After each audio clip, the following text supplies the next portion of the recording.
nas promessas de Jesus.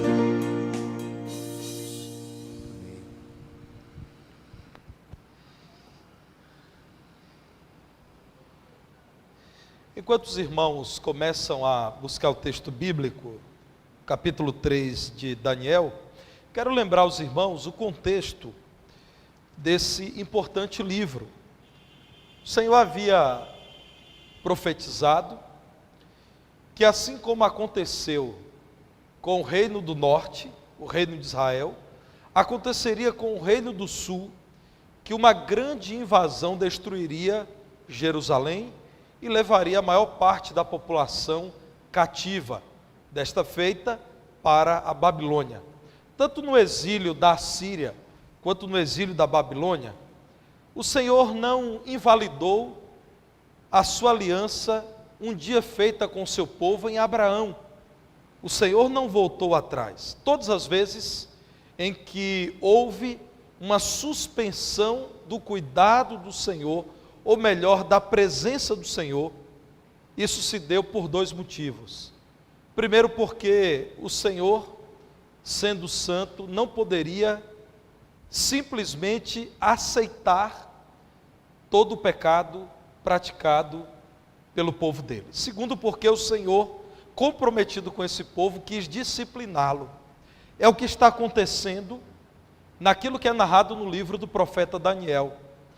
No século VI a.C., nós estamos falando de quase 6 séculos antes de Cristo, no ano de 586, Nabucodonosor, que havia conseguido com a Babilônia dominar muitos povos, invade Jerusalém, arrasa Jerusalém, faz aquilo que falsos profetas disseram que jamais aconteceria, porque acreditavam que porque a casa do Senhor estava em Jerusalém, isso não seria possível, e acontece aquilo que profetas da parte de Deus, como Jeremias, disseram: vai haver sim uma grande invasão, a terra será arrasada, a casa do Senhor terá os seus utensílios levados para a Babilônia, e aqui em Jerusalém, em meus escombros, eu deixarei as pessoas menos capazes.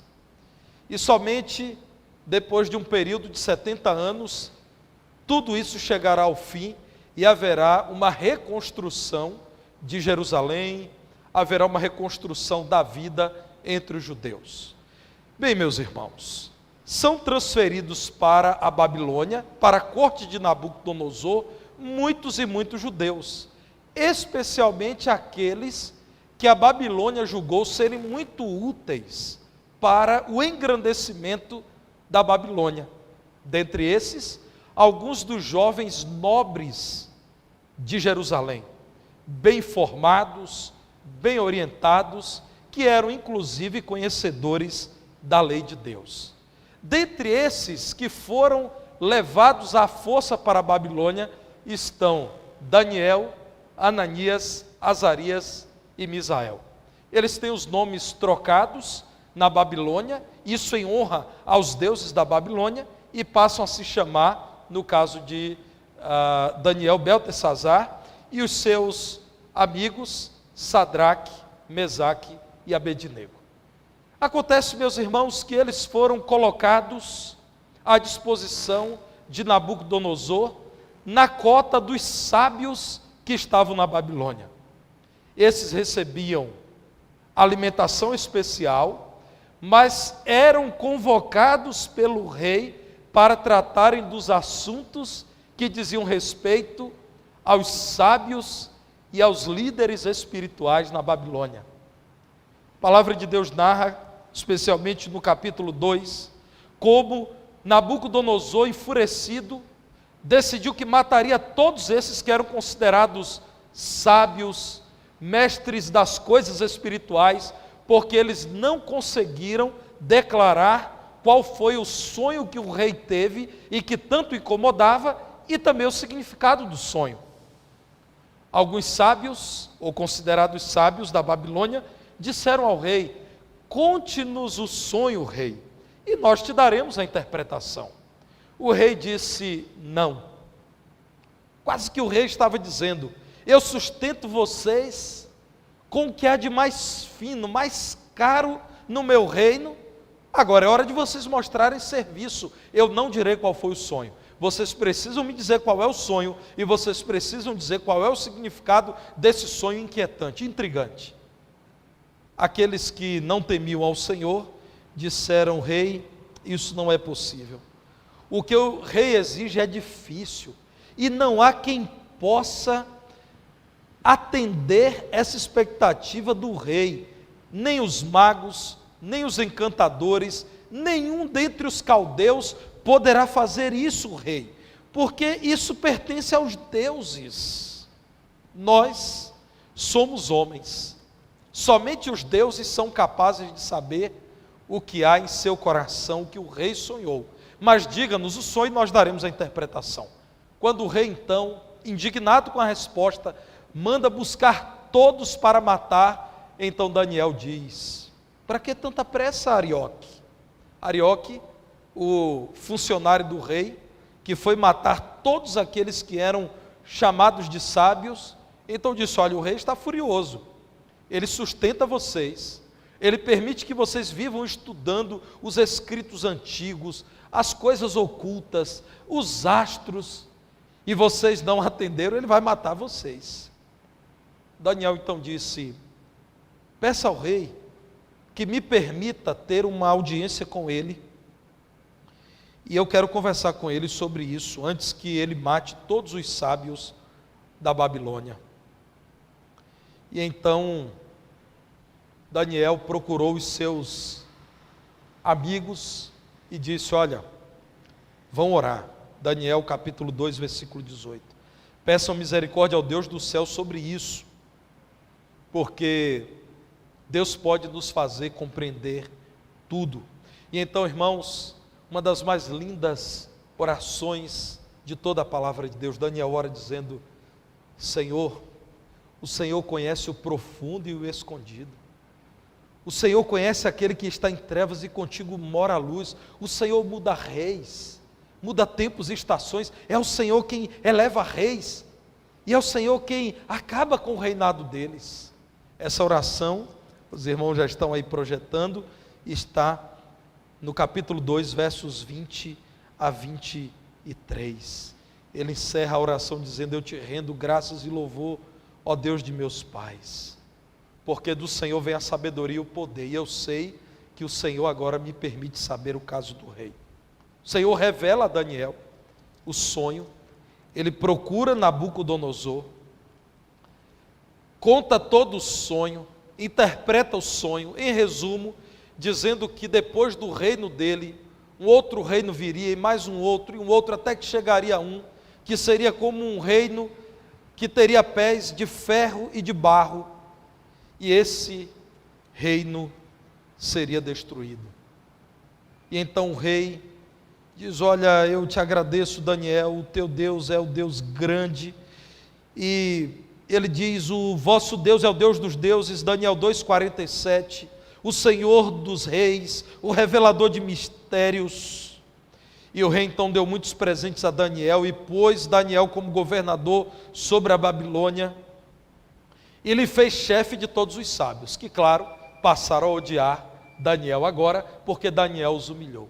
Humilhou a crença deles, as pompas do culto pagão, que de nada serviram diante da dúvida do rei.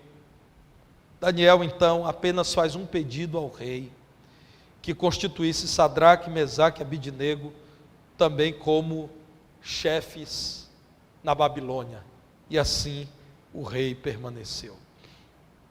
Meus irmãos, chegamos ao capítulo 3, quando então Nabucodonosor, bajulado pelos mesmos sábios e por toda a população que viam o crescimento da Babilônia e as conquistas de Nabucodonosor, manda construir uma imagem de ouro alta, imponente, e diz que todos deveriam adorar a estátua de ouro. Em Daniel 3:2, manda juntar todos os líderes, sátrapas, prefeitos, governadores, juízes, tesoureiros, magistrados, conselheiros, todos os oficiais das províncias, para irem ao evento religioso de consagração daquela imagem de ouro. E todos se juntaram para se prostrarem diante dela. A ordem é dada, versículo 4 do capítulo 3, todos os povos, nações e homens de todas as línguas, quando ouvirem o som da trombeta, do pífaro, da harpa, da cítara, do saltério, da gaita de foles, de toda sorte de música, vos prostrareis e adorareis a imagem de ouro que o rei Nabucodonosor levantou. Qualquer que não se prostrar e não adorar, será no mesmo instante lançado na fornalha de fogo ardente. Meus irmãos, aqui está agora um momento decisivo na história de vida e na história de fé de Sadraque, Mesaque e Abednego. Nesse momento, Daniel não está presente, talvez pela função que ele exercia, ele estivesse amando de Nabucodonosor em alguma missão importante. O certo é que Daniel, que é a personagem principal do livro, não está aqui no capítulo 3. Estão Ananias, Misael e Azarias. E a palavra do Senhor diz que depois de todo esse carnaval religioso, quando todos se prostraram, no mesmo instante, alguns homens que se sentiam diminuídos diante de Sadraque, Mesaque, Abednego e Daniel chegaram e disseram ao rei: tem uns judeus aí que não te obedeceram. Vive o rei eternamente. O rei precisa ser obedecido, porque senão, a partir de hoje, qualquer um vai achar que pode desobedecer a ti, ó poderoso Nabucodonosor. Ó rei, se o Senhor ordenou, precisa se cumprir mais. São os judeus que te representam. E o Senhor acabou de dizer que quem não se dobrar diante da imagem de ouro será executado numa fornalha de fogo ardente. E então, irmãos, entramos no versículo 9, que eu passarei a ler a partir de agora, que é justamente esse momento dificílimo para Sadraque, Mesaque e Abednego. Como dizia Spurgeon, comentando esse texto, o certo é certo, o crente sempre tem que fazer aquilo que é certo. As consequências você tem que deixar com Deus. Deixa que Deus administre as consequências da sua obediência a Ele. Vejam aí, irmãos, Daniel capítulo 3, versículo 9, que texto precioso da palavra de Deus nós temos diante dos nossos olhos.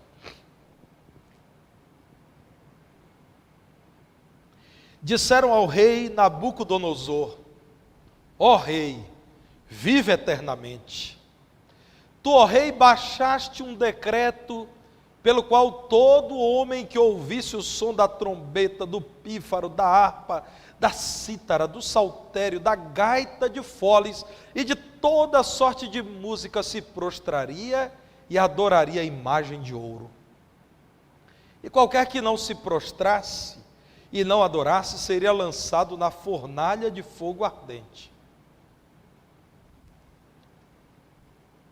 Há uns homens judeus que tu constituíste sobre os negócios da província da Babilônia: Sadraque, Mesaque e Abednego. Estes homens, ó rei, não fizeram caso de ti. A teus deuses não servem, nem adoram a imagem de ouro que levantaste. Então Nabucodonosor, irado e furioso, mandou chamar Sadraque, Mesaque e Abednego.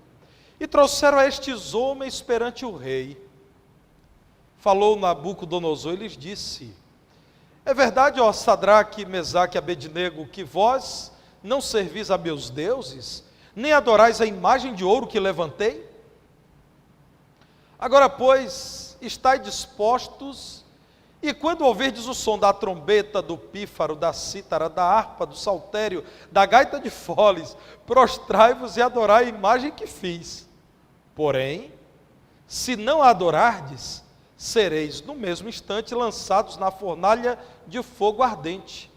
E quem é o Deus que vos poderá livrar das minhas mãos?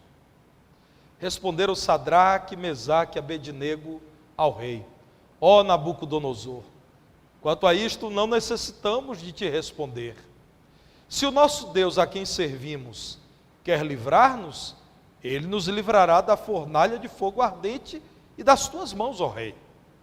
Se não, fica sabendo, ó rei, que não serviremos a teus deuses, nem adoraremos a imagem de ouro que levantaste.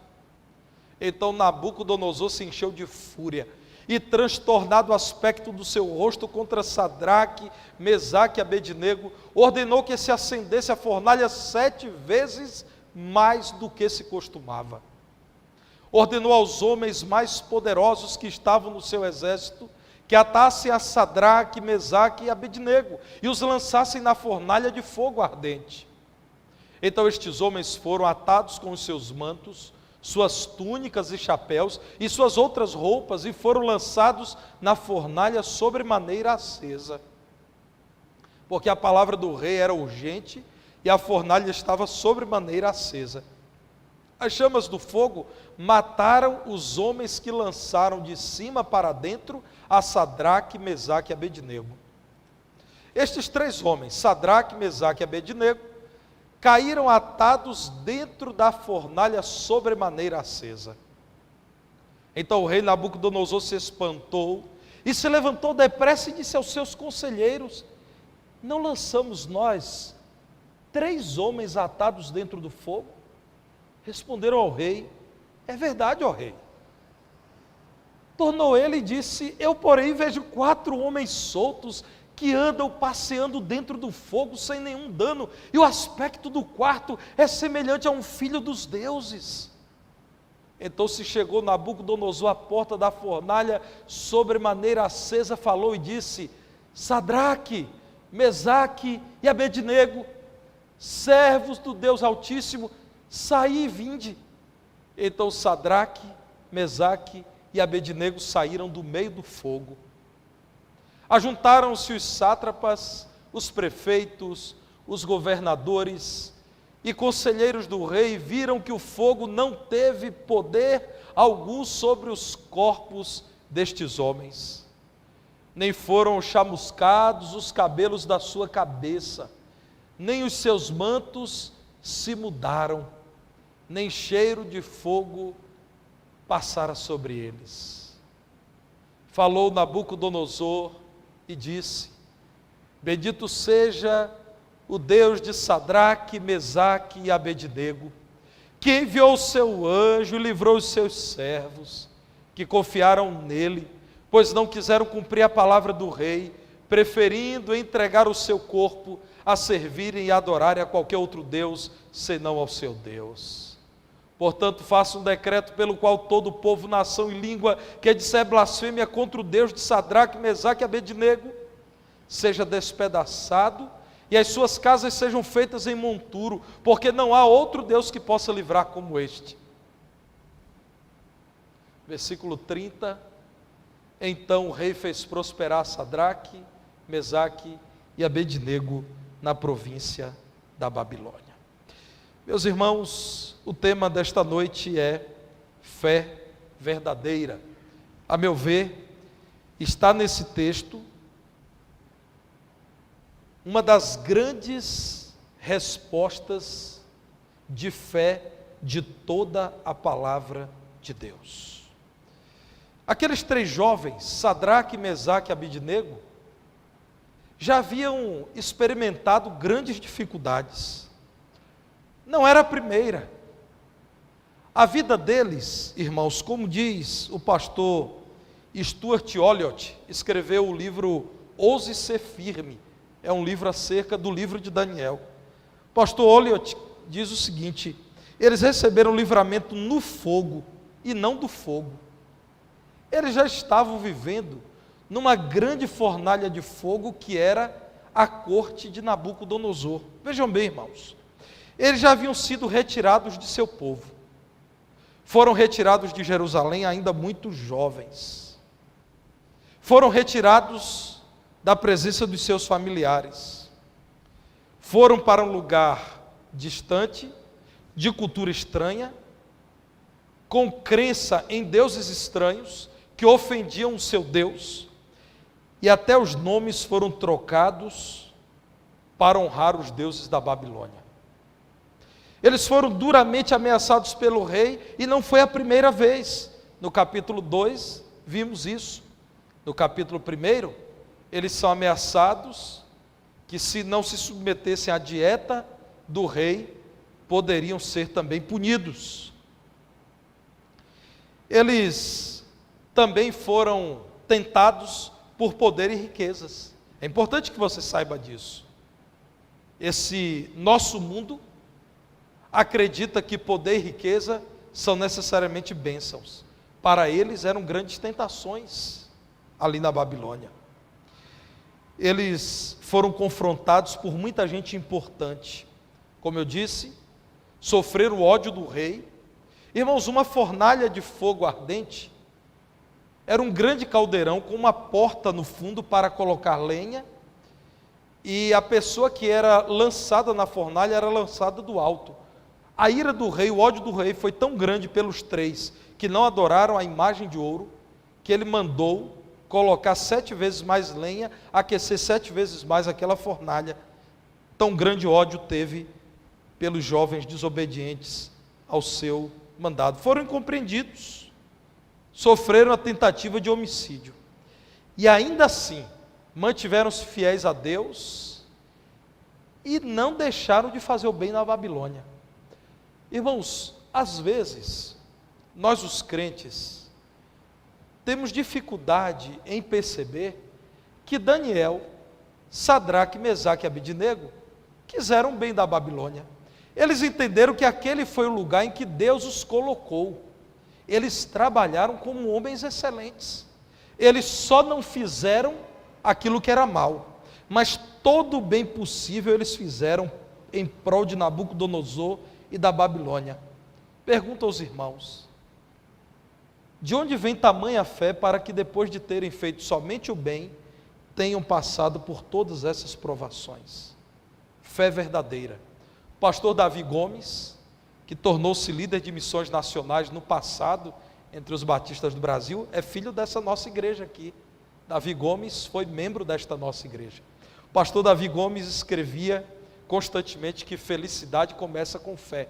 E a escola bíblica do Ar, que foi por ele fundada e ainda hoje mantém o seu trabalho nas rádios Brasil afora, tem um programa intitulado Felicidade Começa com Fé. Sem fé é impossível agradar a Deus. Sem fé não há felicidade nesse mundo mau. O texto bíblico nos fala de fé verdadeira num tempo, meus irmãos, em que a falsa fé tem sido aplaudida. O meu desejo, a minha oração, o meu interesse nessa noite é que você saia daqui pela palavra de Deus entendendo o que é a verdadeira fé. Fé como confiança absoluta em Deus. Fé como entrega sem reservas a Deus. Fé é o real conhecimento da pessoa de Deus. Veja no versículo 12, quando a palavra de Deus narra que homens disseram: ó rei, esses judeus, Sadraque, Mesaque e Abidnego, não fazem caso de ti, dos teus deuses, eles não servem os teus deuses, eles jamais vão adorar uma imagem de ouro. Meus irmãos, eles conheciam o Deus verdadeiro, e é por essa razão que os cristãos evangélicos jamais se dobram diante de uma imagem de escultura, jamais se dobram em atitude de adoração diante de uma pessoa. Venerar líderes religiosos, venerar líderes políticos, venerar ídolos da cultura pop, venerar o Estado, venerar a pátria, venerar uma instituição religiosa, uma denominação, venerar uma imagem de escultura, não é para crentes em Jesus. Nós conhecemos um único Deus verdadeiro, a quem devemos amar e servir, e em quem devemos viver satisfeitos. Aqui eles disseram: não adoraremos a tua imagem nem a ti, ó rei. Vejam no versículo 13, que Nabucodonosor ficou irado e furioso, porque ele não podia compreender como alguém se negaria a adorar a sua imagem, que era a evidência do poderio dele, Nabucodonosor. Irmãos, lá no versículo 28, só depois de tudo que aconteceu e do livramento de Deus, é que Nabucodonosor reconhece que estava errado. E o próprio Nabucodonosor, diante da firmeza de Sadraque, Mesaque e Abidnego, disseram: bendito seja o Deus de vocês. Esse Deus interviu nesse momento tão difícil da história de vocês. Vocês não cumpriram a minha palavra, preferiram morrer do que servirem e adorarem a qualquer outro Deus, senão ao seu Deus. A idolatria ou submissão a qualquer crendice é prática comum daqueles que não conhecem verdadeiramente o Senhor. Desde a mais boba crendice, de não querer passar por baixo de uma escada, ou não querer criar um belo gatinho preto, a meu ver, a cor mais bonita de gato é gato preto. Eu já tive, inclusive. Meus irmãos, até a atitude de alguém que escolheu venerar uma pessoa que em vida supostamente praticou o bem e resolve ter como seu Senhor adesivo no carro, imagem em casa, folheto na carteira. Aqui em Minas Gerais, nesse momento, pelo menos 3 pessoas que já morreram têm sido alvo do romanismo para que sejam canonizados e transformados em ídolos. No meu estado de nascimento, há pouco tempo, uma religiosa que de fato praticou o bem, que cuidou de tantos pobres e tantos enfermos, depois de morta, foi aclamada e num processo bem rápido, a Igreja de Roma fez aquilo que sempre tem feito ao longo da história, fez com que baianos e pessoas do mundo inteiro sejam convidados a venerarem aquela mulher que trabalhou ao longo de sua vida no cuidado com pobres e enfermos e edificou, por exemplo, uma grande instituição hospitalar em Salvador. Meus irmãos, Sadraque, Mesaque e Abdenego conheciam um único Deus, diante de quem nada é impossível. Quem é o Deus em quem você crê?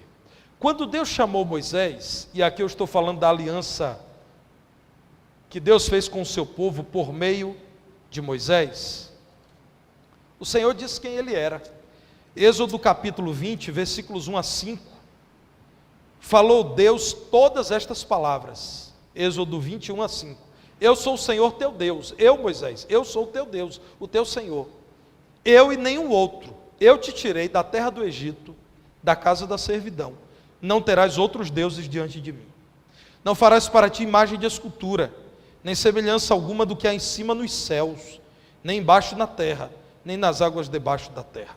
Aqui o Senhor está dizendo, nenhum tipo de veneração, nenhum tipo de imagem.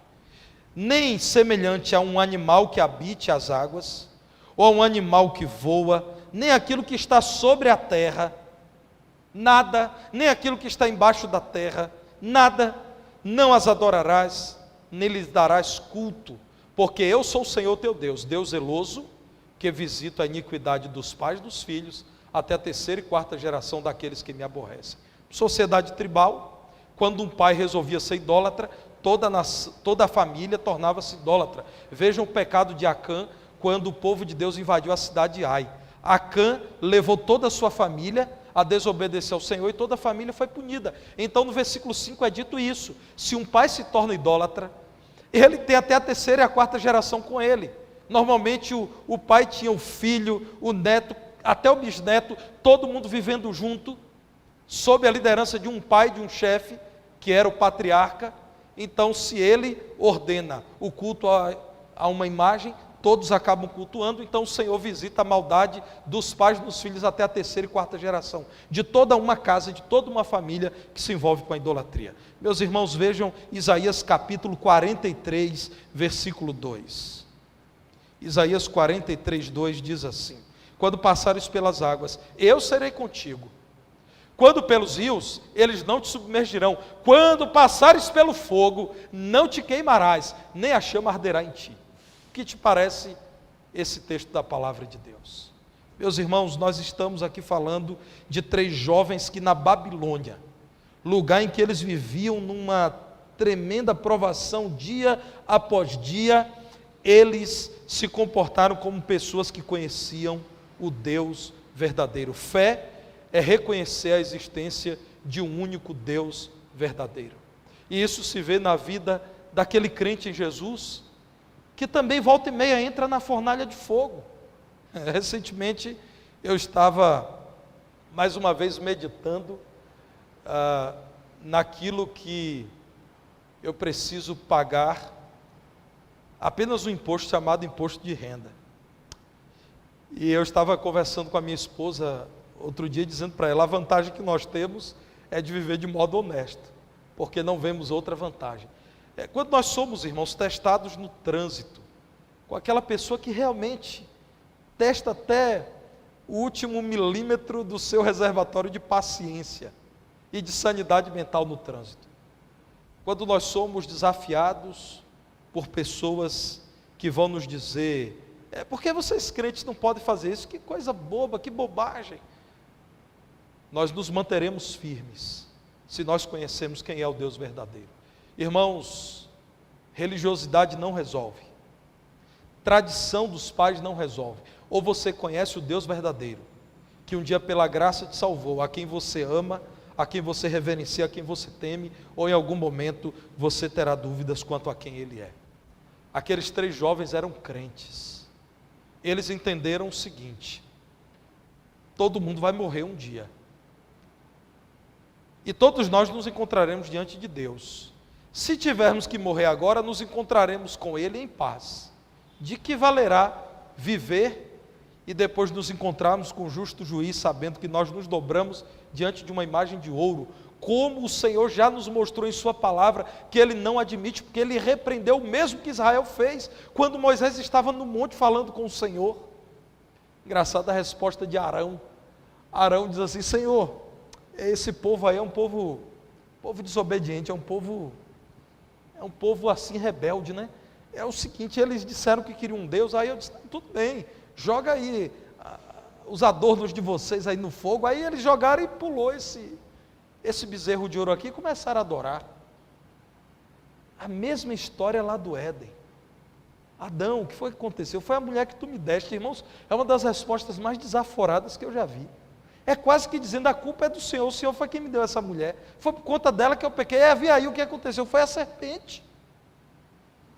Esses homens na Babilônia disseram, nós sabemos quem é Deus, nós o amamos, nós o servimos e um dia prestaremos contas a Ele.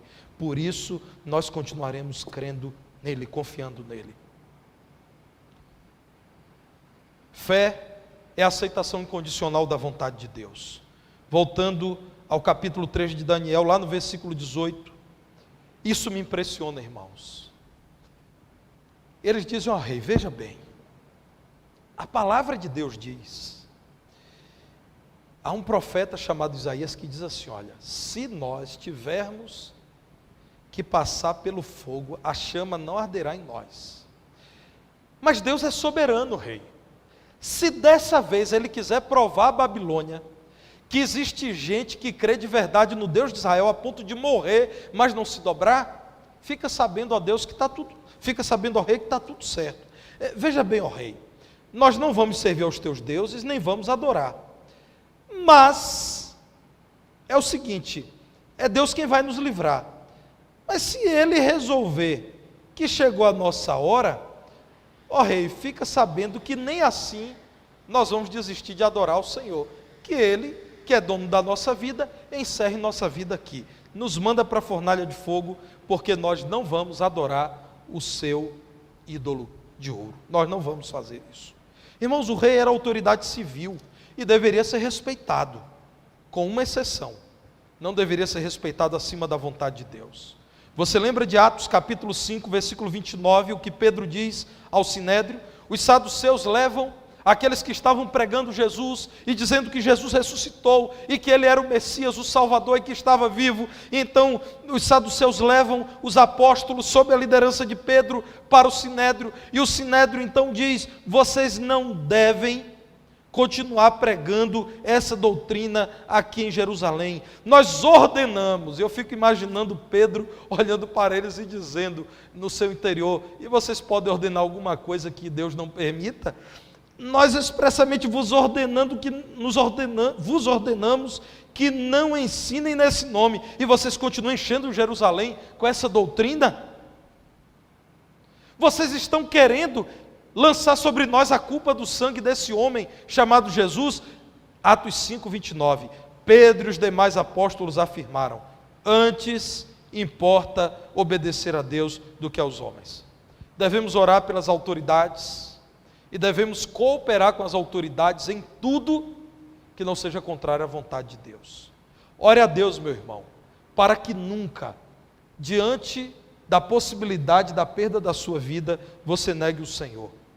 Ainda que a vontade de Deus parecesse naquele momento nublada, misteriosa, difícil de se compreender, aqueles homens, por saberem quem era Deus, estavam dispostos a confiar em Deus incondicionalmente. O que é confiar em Deus incondicionalmente? Confiaremos em Ti, ó Deus, ainda que a gente tenha que ir para a fornalha de fogo, ainda que a gente tenha que morrer na fornalha de fogo. Para mim, meus irmãos, uma das grandes respostas de fé de toda a palavra de Deus, Daniel 3, 17 e 19. Se o nosso Deus a quem servimos quer livrar-nos, Ele nos livrará da fornalha de fogo ardente e das tuas mãos, ó Rei. Se não, se Deus não quiser nos livrar, fica sabendo, ó Rei, que não serviremos a teus deuses. Irmãos, o rei já estava aqui para arrancar os cabelos, porque toda a pompa do culto, todos os instrumentos, por fim o rei ainda deu uma chance. Olha, eu quero dar uma nova chance, quando fizermos tudo isso, e essa banda inteira tocar, se vocês se prostrarem, coisa rápida, uma ajoelhadazinha, está tudo resolvido. Olha, e tem mais, se vocês não se prostrarem, eu vou mandar aquecer 7 vezes mais a fornalha. Não havia grande diferença, né, irmãos? Ia morrer pelo fogo mesmo. Na verdade, superaquecida, a morte seria só um pouco mais rápida. Talvez algumas frações de segundo mais rápida, né, a morte seria. E eles então dizem: rei, nós entendemos já o seu recado. O Senhor é quem manda na Babilônia. O Senhor quer que a gente adore. Se a gente não adorar, o Senhor tem que nos mandar matar, porque o Senhor é autoridade aqui. E o Senhor vai superaquecer. Veja bem, Deus vai nos livrar se Ele quiser. Se Ele tiver algo mais maravilhoso, que é nos colocar diante dEle agora, na eternidade, está tudo tranquilo, rei. Mas nós não vamos adorar a imagem de ouro que o Senhor levantou aqui na Babilônia. Você, meu irmão, aceita a vontade de Deus, mesmo quando você não compreende o que Deus está fazendo? Isso é uma pergunta muito séria, irmãos. Irmãos, me parece que há crentes que começaram a aprender com os pagãos algo do tipo assim, os pagãos, vemos isso na batalha de Elias com os profetas de Baal. Os pagãos entendem o seguinte: se as nossas obras impressionarem os nossos deuses, eles nos socorrerão. Vamos surrar o corpo, vamos gritar, vamos pagar. Não tem jeito, os deuses vão nos ouvir. Parece que há cristãos pensando isso. Parece que há cristãos pensando assim: olha, nós desejamos muito alguma coisa, e se nós passarmos muitas madrugadas em oração, e eu não estou desestimulando você a orar na madrugada, eu só estou dizendo a você que não há nada que torne a oração da madrugada mais especial do que a oração ao longo do dia, a não ser o silêncio da madrugada. E se nós não perdermos nenhum culto, e se nós não falharmos no dízimo, e se nós mobilizarmos muita gente para orar, com certeza Deus vai fazer o que queremos. Não é assim, irmãos. Às vezes, Deus trata um crente como esse, dizendo: meu filho, tudo depende de mim, não de você. Se aquilo que você quer não é segundo a minha vontade, não importa o que você faça, eu vou continuar dando atenção a você e te respondendo: não, meu filho. Meu irmão, você tem tido fé verdadeira em Deus? A fé verdadeira em Deus é a aceitação incondicional da vontade de Deus. Cantamos aqui há pouco tempo aquele hino belo, mas incômodo: se temos de perder os filhos, bens, mulher, embora a vida vá, por nós Jesus está e dar-nos a seu reino. Já houve muitas vezes em que, quando chegou nessa parte do hino Castelo Forte, eu parei e fui tossir, né? Tossi um pouquinho, disfarcei. Eu tenho dificuldade de cantar esse hino, irmãos, porque eu fico pensando, cantando diante de Deus e do povo de Deus, estou dizendo: ó Senhor, se tiver que o Senhor mandar isso para a minha vida, pode mandar, porque é isso aí mesmo. Embora a vida vá, por nós Jesus está e dar-nos a seu reino. Irmãos, alguns irmãos nossos, homens e mulheres de Deus fiéis, experimentaram grandes perdas nessa vida. Eu sou melhor em quê? Eu sou como eles. E se Deus tiver grandes perdas para a minha vida e para a sua vida, será que compreenderemos que já está escrito que quem perde a sua vida achá-la-á, e quem quer segurar a sua vida nas suas mãos é como aquela pessoa que tenta segurar muito a areia na sua mão e a areia escapa por entre os dedos, perde a sua vida. Será que nós, irmãos, sabemos o que é fé verdadeira a ponto de dizer, sabemos quem é o Deus verdadeiro, e sabemos que Ele sempre tem razão, e sabemos que Ele não se engana, e mesmo quando não compreendemos, sabemos que Deus está fazendo o melhor. De vez em quando, alguns irmãos dão testemunho dizendo, foi livramento de Deus. Quantos livramentos, irmãos, foram desfecho das nossas murmurações. Por que não, Senhor? Por que não do meu jeito? Por que não agora? Por que não assim? E nos lembramos das respostas de Deus a Jó e a seus amigos, onde vocês estavam? Quando eu esquadrinhei toda a terra, quando eu decidi colocar o mar no lugar em que coloquei, o céu onde coloquei. Irmãos, fé verdadeira é a aceitação incondicional da vontade de Deus. Não é verdadeira a fé de alguém que acredita que pode dar ordens a Deus. Irmãos, pela palavra de Deus, eu suplico aos irmãos, nunca se ache nos lábios de vocês coisas do tipo, ou Deus faz ou Ele não é Deus. Se Deus é Deus, Ele tem que fazer. Se Ele não fizer, eu rasgo as páginas da Bíblia. Eu determino que Deus tem que fazer. Isso é paganismo, irmãos. Sabe por que é paganismo?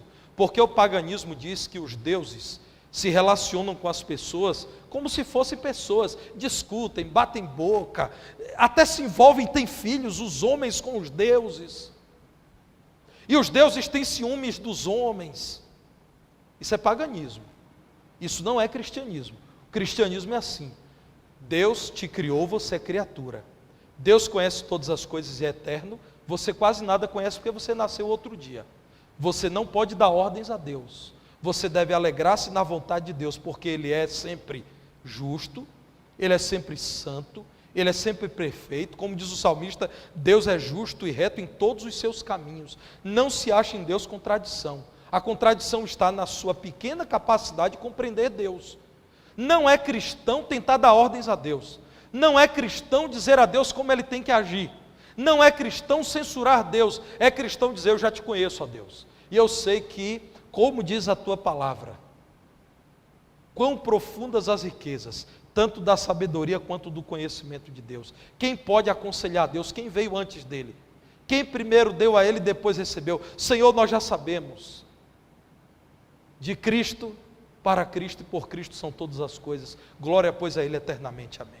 É o que diz o apóstolo Paulo, inspirado por Deus na carta aos Romanos. A fé verdadeira, meus irmãos, é um desafio, porque ela é diferente de tudo que o ser humano pôde elaborar.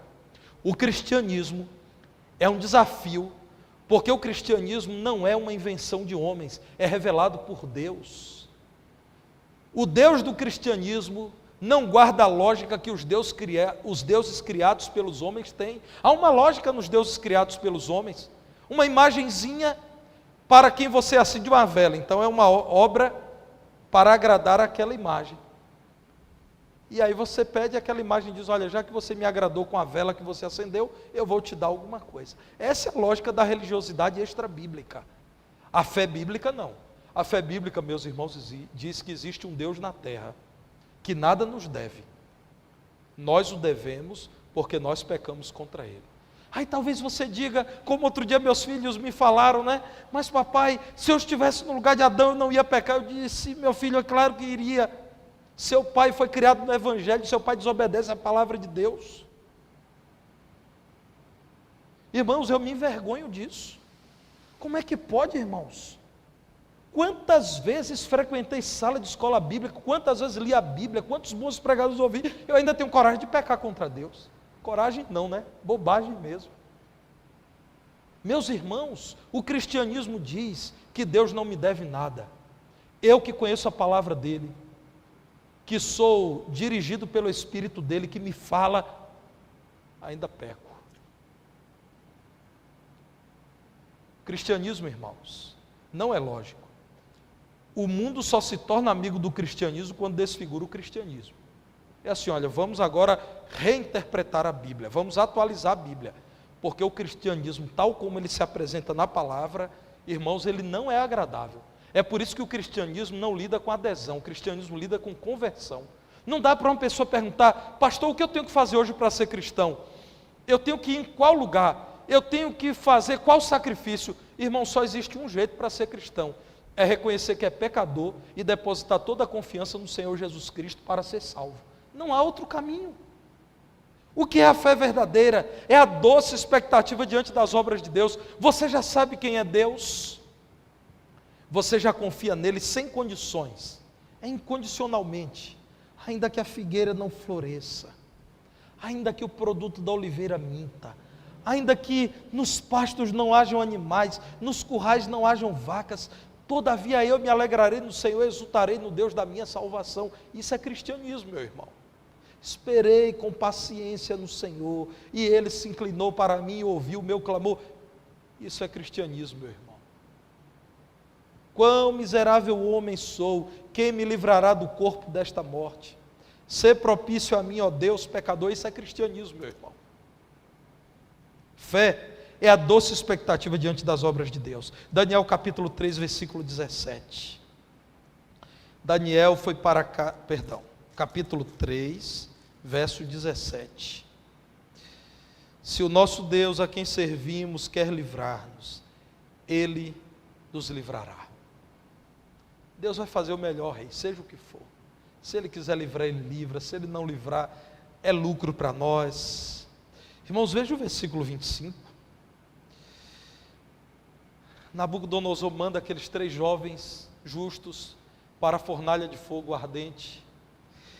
E aí, de repente, Nabucodonosor diz no versículo 24, gente, não eram 3? Talvez naquela hora ele pensou, nós mandamos Daniel também, porque tem 4 lá dentro. 4. Disseram, não, rei, nós mandamos só 3, Sadraque, Mesaque e Abidnego. O rei diz no verso 25, gente, eu estou vendo 4 homens soltos.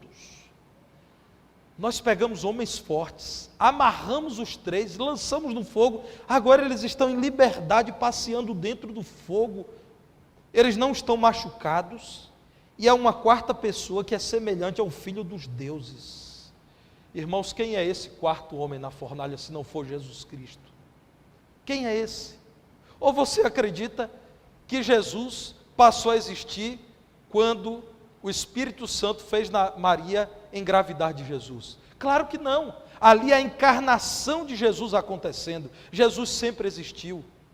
Quantas vezes no Antigo Testamento é falado que o anjo do Senhor apareceu? Isso é chamado de teofania, é uma manifestação de Deus. Jesus está no Antigo Testamento, não só nas profecias, ele aparece tantas vezes. Aqui é Jesus, irmãos. Com a descrição de Apocalipse, irmãos, o que Nabucodonosor diz é que esse 4º homem, ele tem um aspecto semelhante a um filho dos deuses, ele está brilhando, resplandecendo. Aqui é o Filho de Deus, Jesus Cristo de Nazaré, o nosso Senhor. Meus irmãos, a palavra de Deus mostra a maravilha de livrar os seus servos e de mais uma vez dizer, fiquem em paz, eu não esqueci da promessa.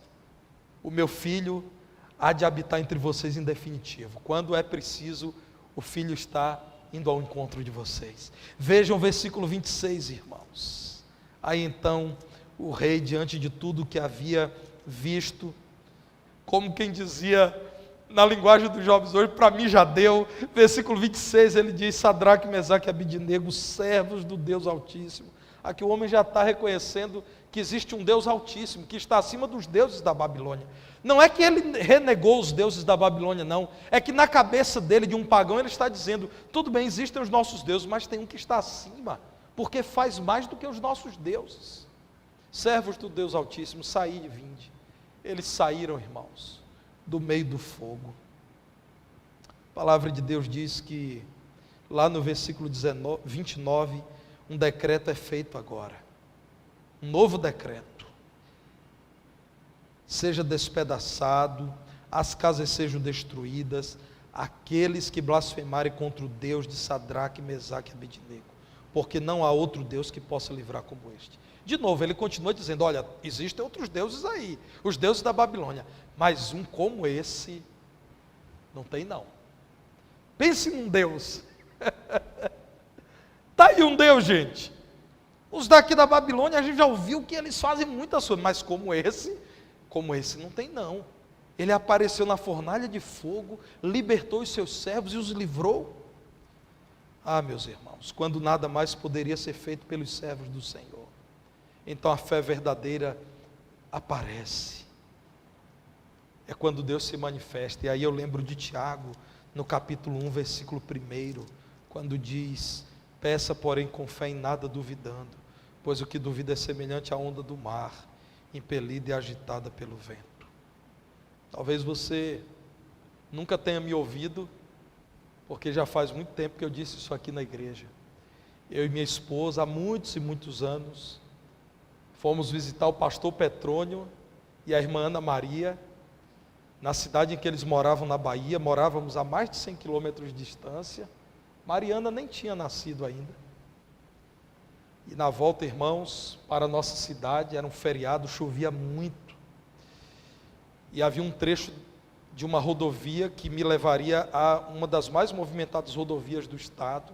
Estava esburacado e eu não conseguia ver aqueles buracos. E é uma área muito industrializada e havia tráfego intenso, chuva. E eu caí num buraco e de repente o painel do carro apagou. E mais à frente eu caí num segundo buraco e o farol alto apagou. Eu fiquei só com o farol baixo. Nós entramos na rodovia mais movimentada do estado da Bahia, que liga as duas principais cidades do estado, Salvador e Feira de Santana. Uma rodovia duplicada chamada BR-324. Nós estávamos agora sob torrencial chuva, na mais movimentada rodovia do estado da Bahia, à noite, só com farol baixo e sem acostamento, porque é uma região de canaviais. E naquele momento eu disse a Sâmela: comece a orar ao Senhor, porque eu não sei o que vamos fazer agora. E não havia sinal de celular, eu nem sei se já usávamos celular da forma como usamos hoje, porque já se vão aí quase 20 anos que isso aconteceu. E, meus irmãos, algo de extraordinário aconteceu. Entre aquele trecho e uma cidade chamada Amélia Rodrigues, aproximadamente 50 quilômetros, do outro lado da rodovia havia um tráfego intenso. Do nosso lado, nem um único carro. Sâmela é testemunha, irmãos. Sâmela é testemunha. Nem um único veículo nos ultrapassou na mais movimentada rodovia do estado ao longo de 50 quilômetros. E de repente, um outro veículo que naquela época eu acreditei na minha pequena fé, que fosse um irmão chamado Moisés, que trabalhava naquela região, era gerente de um supermercado, todo dia fazia aquele trajeto, eu acreditei que fosse ele. Outro veículo passou, deu sinal de luz, reduziu e foi iluminando o caminho. Irmãos, 50 quilômetros, ninguém nos ultrapassou. Aquele veículo com farol alto, quando eu acelerava, ele acelerava, quando eu diminuía, ele diminuía. Chegamos à cidade de Amélia Rodrigues, ele simplesmente acelerou e foi embora. Cheguei na igreja, perguntei depois: Moisés, era você? Ele disse: não, pastor, aquele dia era feriado, eu não fui trabalhar, o supermercado não abriu. Pergunta aos irmãos: quem estava naquele carro naquela hora? Cercando de cuidados 2 servos de Deus em apuros. Telefonei para o meu pai, que foi me buscar com o carro dele e fez esse papel. Irmãos, eu não sei quanto tempo tem que você leu o que a palavra de Deus diz acerca de anjos. Eu sei que enquanto nós adoramos a Deus, eles aqui estão conosco também. Eu não tenho dificuldade de crer nisso.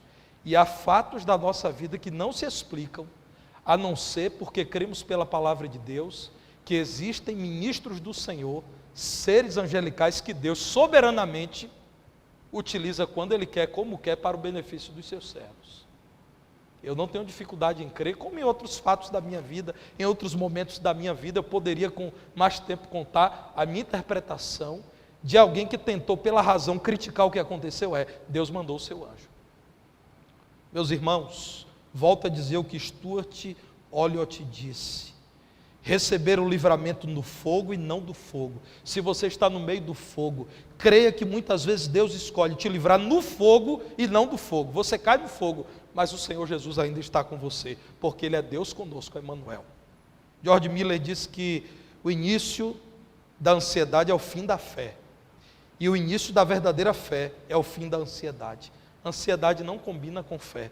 Você tem doce expectativa quanto àquilo que Deus fará? Ou a sua ânsia te faz acreditar que está tudo perdido, tudo acabado, não vai dar certo, a sua vida não vai melhorar, você não vai vencer o pecado que tem te atormentado, você não vai ter paz, você não vai resolver as questões com o seu filho. Você tem tido fé verdadeira em Deus? Aquele que se aproxima de Deus deve se aproximar pela fé. É somente pela fé que nós poderemos dizer que verdadeiramente conhecemos e nos relacionamos com Deus. O versículo 30 fecha dizendo aquilo que tanto nos alegra. O rei fez prosperar Sadraque, Mesaque e Abidnego na província da Babilônia. Fé verdadeira. Seja esse o nosso pedido a Deus em oração. Aumenta a nossa fé, Senhor, porque nós somos um povo de pequena fé. Que Deus